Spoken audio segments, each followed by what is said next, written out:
When did you realize your home wasn't a safe place? My parents were each other's best friends, or so I thought. They'd finish each other's sentences, and my dad was always telling other men how amazing my mom was. He encouraged them to get to know her better. I was 10 years old, playing video games at 3 a.m. when I heard my mom scream, "Stop! I can't take it anymore!" I ran upstairs and opened their door. A man I didn't recognize was standing there, face completely red, doing up his belt.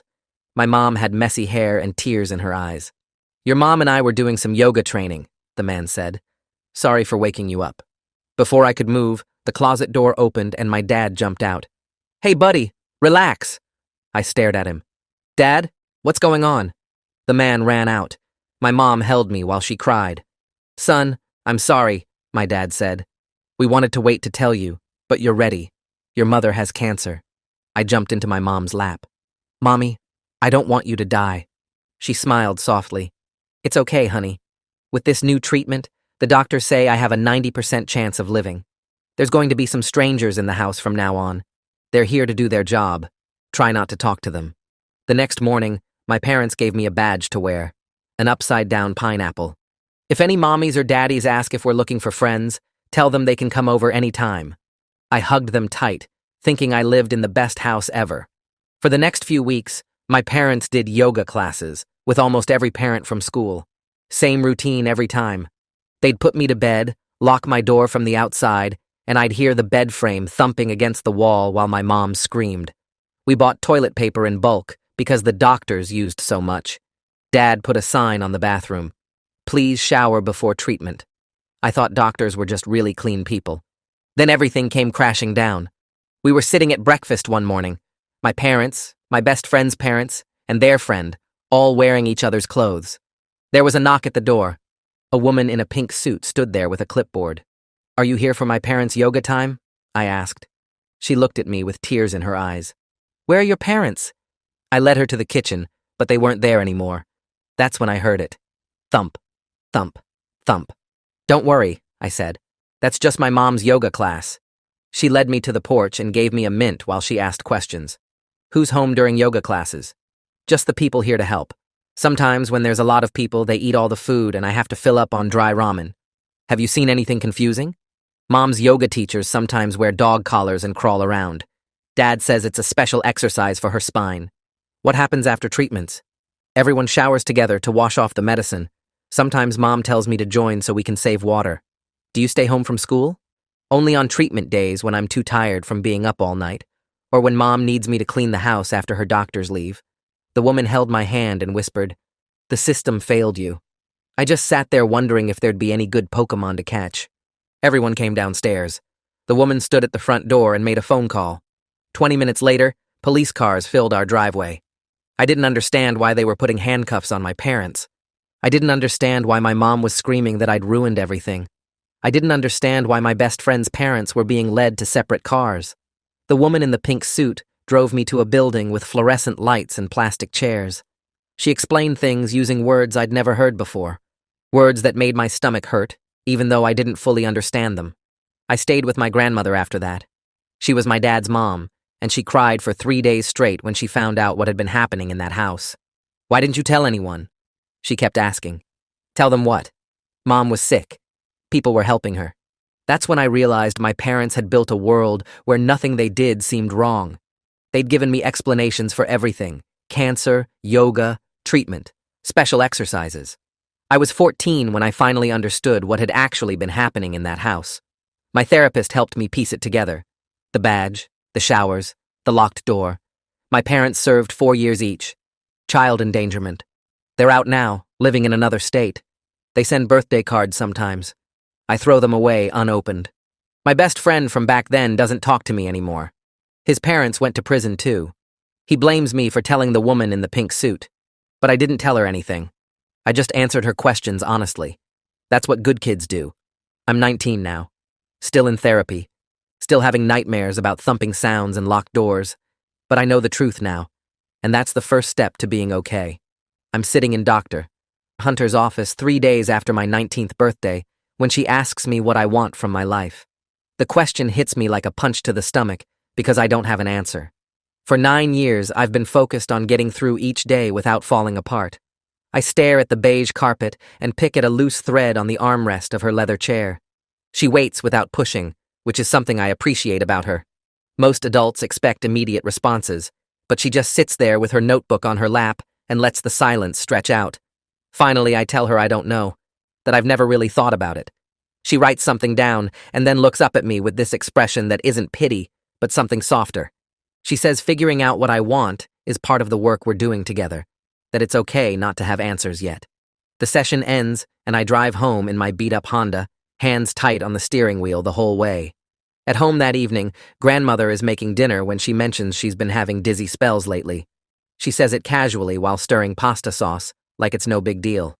My chest tightens immediately, and I have to grip the counter to steady myself. She's the only stable thing in my life, and the thought of losing her makes me want to run to my room and hide under the covers for days. Instead, I ask when she's planning to see a doctor. She waves her hand and says she'll call tomorrow to schedule an appointment. I nod and set the table even though my hands are shaking. We eat in mostly silence, and I keep watching her for signs that something is wrong, but she seems fine. After dinner, I go to my room and lie on my bed staring at the ceiling. Sleep doesn't come easy, because my brain won't stop running through worst-case scenarios. I force myself to go to my community college classes the next morning, even though my anxiety is through the roof. The campus is crowded, and everyone seems to know where they're going except me. I slide into my seat in English class and pull out my notebook. Tyler sits down next to me like he always does and starts talking about the midterm coming up. He asks if I want to study together sometime, and I mumble something that could be yes or no. I'm not even sure what comes out of my mouth. Before he can say anything else, I'm grabbing my stuff and practically running to the parking lot. My car is parked in the back row, and I sit there for 10 minutes just breathing and trying to calm down. The whole drive home, I beat myself up for being so weird. That weekend, I pick up extra shifts at the grocery store where I work. We need the money for grandmother's medical bills, and I figure staying busy will keep my mind off everything. I'm in aisle 7 stacking cans of soup when my manager walks by. He stops and watches me for a second before asking if everything's okay. I just nod and keep working, lining up the labels so they all face forward. He stands there for another moment like he's waiting for me to say more, but I don't. Eventually, he walks away, and I finish the aisle. The rest of my shift passes slowly, and by the time I clock out, my feet are killing me. I drive home and find grandmother asleep in her chair with the TV on. I turn off the lights and go to bed. Dr. Hunter calls me in for an emergency session after I missed 2 appointments in a row. I forgot about them completely. Or maybe I didn't forget and just couldn't make myself go. She doesn't lecture me when I show up, just asks what made it hard to come in. I sit down in my usual spot and tell her that talking about my parents makes me feel like I'm 10 years old again. The words come out before I can stop them, and suddenly I'm crying in her office like a little kid. She hands me tissues and waits for me to calm down. Then she asks if I've been having nightmares again, and I admit that I have. Every night this week, I've woken up hearing thumping sounds that aren't really there. She makes some notes, and we spend the rest of the session talking about coping strategies that I'm probably not going to use. I'm scrolling through social media late one night when I accidentally see a post from someone who went to my elementary school. It's just a random memory that popped up on my feed. The post mentions a neighborhood reunion happening next month, and suddenly I can't breathe. My chest feels tight, and my hands start shaking. I'm remembering all those parents who came to our house for yoga classes, how they'd smile at me in the hallways at the school like everything was normal. I drop my phone, and it clatters on the floor. For the next hour, I sit on my bed, hyperventilating and trying to calm down, using the breathing exercises Dr. Hunter taught me. They don't really work, but eventually I get tired enough that the panic fades. I pick up my phone and delete the app so I won't see any more posts like that. The next therapy session, Dr. Hunter introduces something called exposure therapy. She explains that avoiding everything that reminds me of my past is keeping me stuck.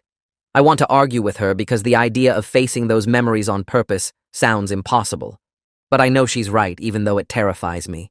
She says we'll start small, maybe just driving past my old neighborhood or looking at pictures from that time. I tell her I'll think about it, but we both know I'm stalling. The session ends, and I leave feeling worse than when I arrived. On the drive home, I take a different route that goes nowhere near my old house. Grandmother's doctor appointment reveals she has high blood pressure and needs medication we can barely afford. She tells me this while making lunch, trying to act like it's not a big deal. I look at the bills piling up on the kitchen table and start doing math in my head. Even with my grocery store shifts, we're barely making it. I consider dropping out of college to work full-time, even though I know that's not what she wants. She catches me staring at the bills and tells me not to worry about money. But I am worried because if something happens to her, I don't know what I'll do. That night I apply for 3 more part-time jobs online. Tyler catches me in the parking lot after class and doesn't let me escape this time. He says he noticed I always eat lunch alone and asks if I want to grab coffee sometime. No pressure. I'm already thinking of excuses when something about his genuine friendliness makes me say yes before I can overthink it. He looks surprised, like he expected me to run away again. We exchange numbers and he suggests meeting Saturday afternoon. I agree, even though every part of me wants to take it back. He walks to his car and I sit in mine wondering what I just got myself into. We meet at a coffee shop near campus and I'm so nervous I can barely hold my cup steady. Tyler talks about his family and his major and normal college stuff. He has a younger sister and his parents are still married and he wants to be a teacher someday. I realize I have no idea how to have a regular conversation without my past hanging over everything. When he asks about my family, I tell him I live with my grandmother and leave it at that. He doesn't push for more information, which I appreciate. We sit there for an hour, and he does most of the talking while I sip my coffee and try not to look as uncomfortable as I feel. When we're leaving, he asks if I want to do this again, and I say, maybe, which is progress, I guess. 3 days after coffee with Tyler, I'm making breakfast when I hear a thud from upstairs. I drop the spatula and run up the stairs 2 at a time. Grandmother is on the bathroom floor next to the toilet, her glasses crooked on her face. Her eyes are open and she's breathing, but she looks confused. I kneel down next to her and ask if she's hurt, but my voice comes out shaky. She says she got dizzy standing up, and the next thing she knew, she was on the floor. I help her sit against the bathtub and grab my phone to call 911. The paramedics arrive within 10 minutes and check her blood pressure and ask her questions while I stand in the doorway feeling useless. They say she needs to go to the emergency room to get checked out. I ride in the ambulance with her and hold her hand while she keeps apologizing for causing trouble. At the hospital, they take her back for tests, and I sit in the waiting room with fluorescent lights buzzing overhead. The chairs are hard plastic, and the TV on the wall is playing some morning talk show nobody's watching. I keep thinking about all the times I've been so wrapped up in my own problems that I didn't notice she was having dizzy spells. She mentioned it weeks ago, and I just nodded and went back to worrying about myself. A doctor comes out after 2 hours and tells me grandmother is okay, but her blood pressure medication needs adjusting. The fall was scary, but she didn't break anything or hit her head too hard. He says she can go home today but needs to follow up with her regular doctor within the week. I thank him and go back to see her. She's sitting up in the hospital bed looking tired and small. We wait another hour for discharge papers, and then I drive her home, going extra slow over every bump. The next few days, I barely leave her side. I help her up the stairs and make sure she takes her new medication at the right times. On Thursday morning while she's napping, I'm setting up her pill organizer at the kitchen table, sorting the different colored capsules into the little compartments. My laptop is open next to me, and I check my email out of habit. There's a Google alert notification, and my stomach drops when I see my father's name in the subject line. I click it, even though I know I shouldn't. The article is from a local newspaper in the state where my parents live now. It's about a community outreach program for former offenders, and there's a photo of my dad smiling at some event, shaking hands with a city council member. The article talks about redemption and second chances, and how these programs help people reintegrate into society. I read it 3 times, and each time the rage builds hotter in my chest. He gets to stand there looking respectable while I'm 19 years old, afraid to leave my grandmother alone because I might find her on the bathroom floor. He gets to pretend he's a good person now, while I'm still having nightmares about locked doors. I close the laptop hard enough that grandmother calls from upstairs asking if everything's okay. I say yes, even though my hands are shaking. Saturday comes and I'm supposed to meet Tyler for coffee again, but I almost cancel. I show up 15 minutes late and he's already at a table by the window. He waves when he sees me, and I sit down without getting a drink first. He asks how my week was and I say fine. He tells me about some project for his education class, and I'm nodding but not really listening. All I can think about is that photo of my dad shaking hands and smiling. Tyler stops talking mid-sentence and asks if I'm okay. The question irritates me for some reason, and I snap that I'm fine. Why does everyone keep asking me that? Hurt flashes across his face, and he leans back in his chair. He says he was just checking, and I realize I'm being a jerk to the one person who's tried to be my friend. We sit in awkward silence for a minute. He asks if I want to talk about whatever's bothering me, and I say no, I just have stuff going on. He nods slowly and changes the subject to something about campus, but the damage is done. We only stay another 20 minutes before he says he has to go study. I apologize for being weird, and he says it's okay, but his voice sounds different. I watch him walk to his car and hate myself for pushing him away. My next shift at the grocery store is Tuesday afternoon. I'm stocking shelves in the cereal aisle when the manager comes over and asks me to step into his office.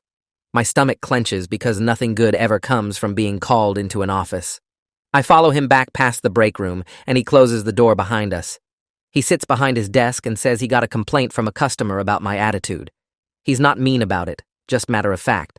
He says the customer reported that I was rude when she asked where to find something, and that I walked away without fully helping her. I don't even remember the interaction, but I probably was short with her. He tells me I need to work on my customer service skills, and that he understands everyone has bad days, but customers need to feel welcomed. I nod and say, I'll do better.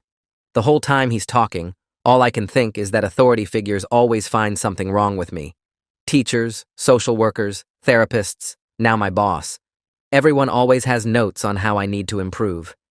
He dismisses me, and I go back to the cereal aisle feeling like garbage. That evening, grandmother asks me to sit with her in the living room after dinner.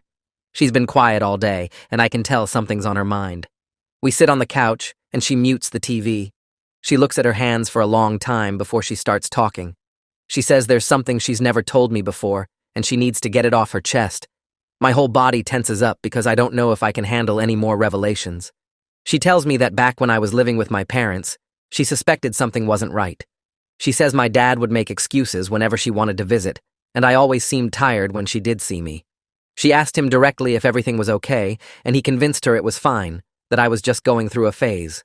She says she's carried guilt about not pushing harder for 9 years. Tears are running down her face, and she keeps saying she should have known. She should have protected me. I don't know what to say. Part of me is angry that she didn't save me sooner, but another part knows my dad was good at lying. I tell her it's not her fault, and she hugs me tight. We sit there on the couch for a long time, not saying anything. My next therapy session with Dr. Hunter is Friday, and I walk in feeling like I'm about to explode. She can tell something's wrong before I even sit down. I drop into the chair across from her desk and just start talking. I tell her I don't know if therapy is worth it anymore. The memories are getting worse instead of better, and we can barely afford the co-pays, and I feel like I'm never going to be normal. I tell her about finding grandmother on the floor, and the article about my dad, and snapping at Tyler and getting in trouble at work. Everything just keeps piling up, and I don't see the point of coming here twice a month to talk about feelings when my life is still a mess. Dr. Hunter listens without interrupting. When I finally stop talking, she's quiet for a moment. Then she asks me to give it 2 more months before making any decisions about quitting therapy. She says healing isn't linear, and sometimes things get worse before they get better. She reminds me that I'm dealing with 9 years of trauma, and expecting it to be fixed in a few months isn't realistic. I want to argue, but I'm too tired. She asks if I can commit to 2 more months, and I say maybe. That night, Tyler texts me. The message says he's sorry for whatever he did to upset me at coffee, and that he hopes I'm doing okay. I stare at the text for 10 minutes. He didn't do anything wrong, and here he is apologizing. His kindness makes me feel worse because I know I don't deserve it. I realize my defensiveness is pushing away the first real friend I've had in years. I think about just not responding, but then I force myself to type out a reply. I apologize for being a jerk and explain that I'm dealing with some family stuff. I tell him sometimes I'm not great at social interaction, but I appreciate him being patient with me. I hit send before I can delete it. He texts back within 5 minutes asking if I want to meet up again. No pressure. I say yes, and we make plans for Sunday afternoon at the same coffee shop. When Sunday comes, I actually show up on time. Tyler is already there, and I get a coffee before sitting down. This time, when he asks how I'm doing, I'm honest. I tell him I'm dealing with some complicated family stuff, and that sometimes it makes me weird around people.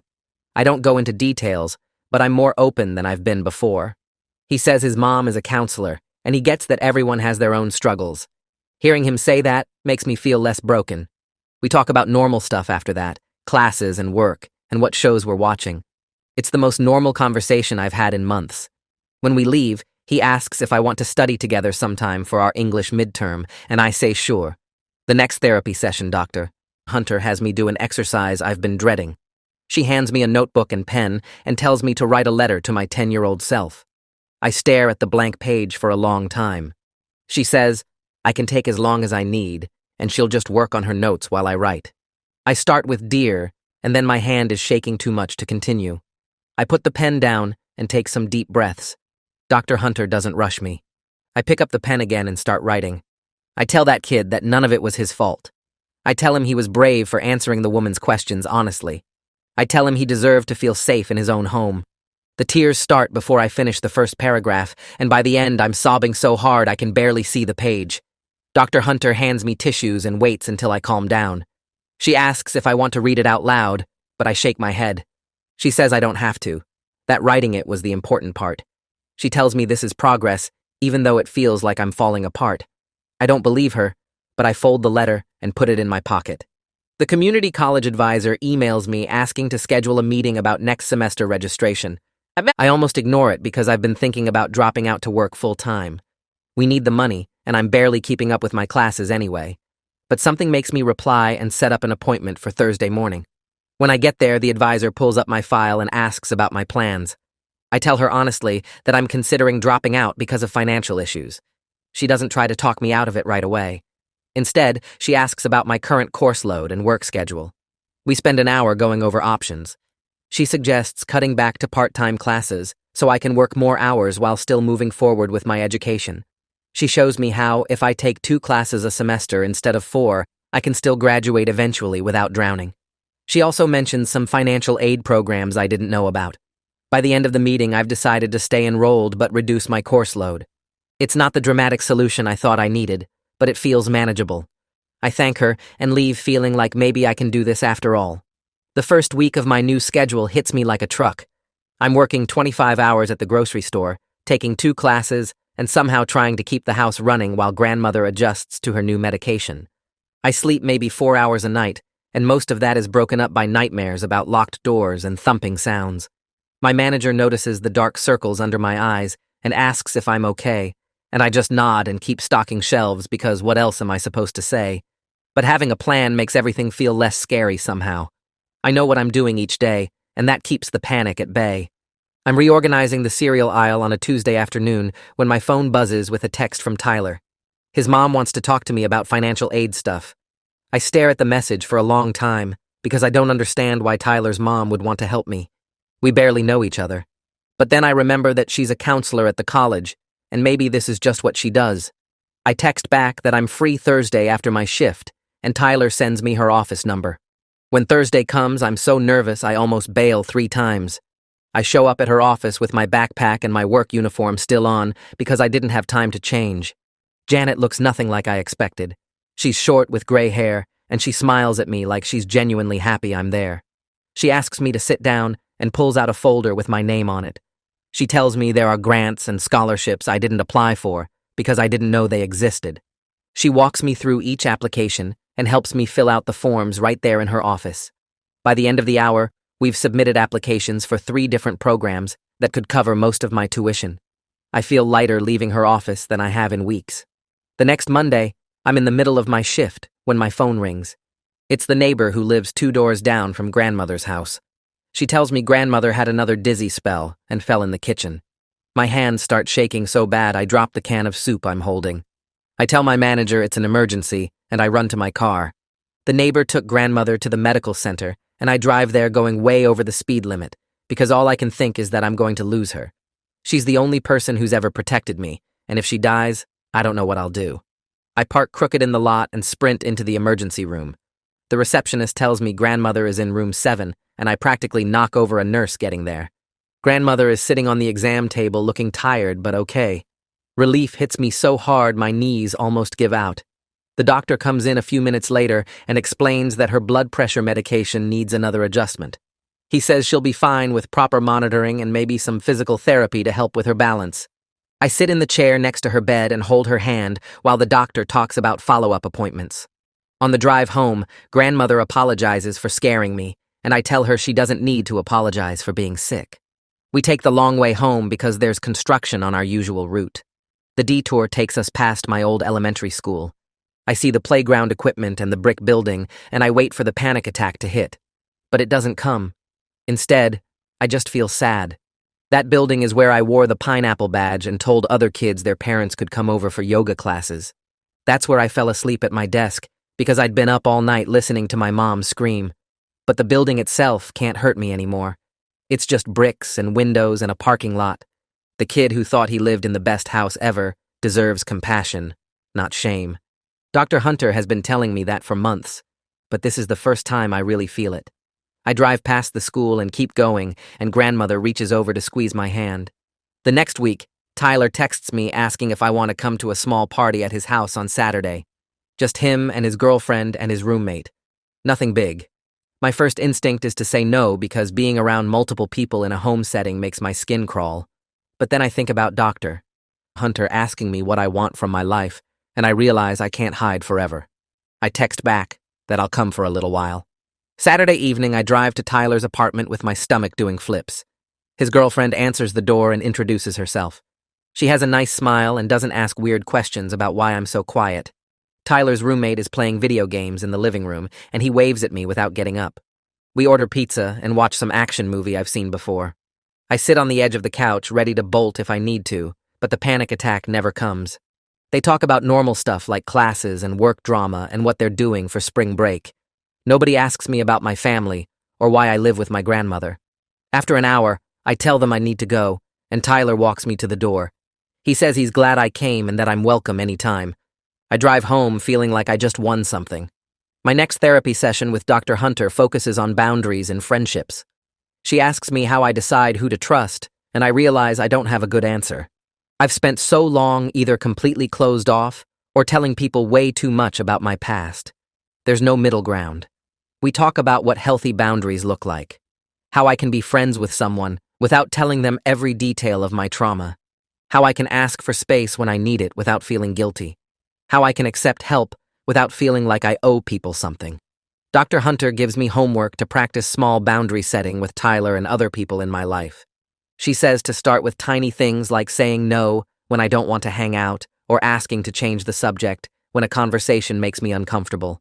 It sounds simple, but it feels impossible. By the end of the session, I have a list of practice scenarios in my notebook and a pit in my stomach about actually trying them. Registration for next semester opens on a Wednesday, and I sit at the computer in the library for 20 minutes before I can make myself log in. I add 3 classes to my cart, including Introduction to Psychology. Understanding trauma from an academic perspective might help me process my own. At least that's what I tell myself.